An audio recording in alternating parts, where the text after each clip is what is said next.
దీపావళి కాశ్మీర్ నుండి కన్యాకుమారి వరకు ప్రతి ఇంట్లోనూ జరుపుకునే ఒక పండుగ. తమిళులకైతే అదే అసలైన పండుగ. చెన్నై సమీపంలో నివసించే మన తెలుగు వాళ్లైనా నగరి, పుత్తూరు ప్రాంతవాసుల మీద ఈ ప్రభావం ఎక్కువ.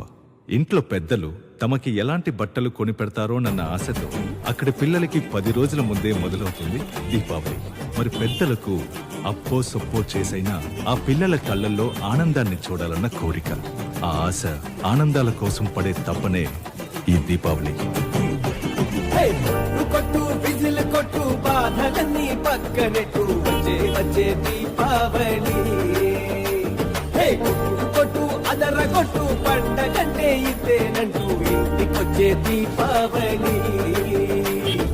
కమ్ముకు వచ్చిన చీకటినంతా తరిమేటట్టు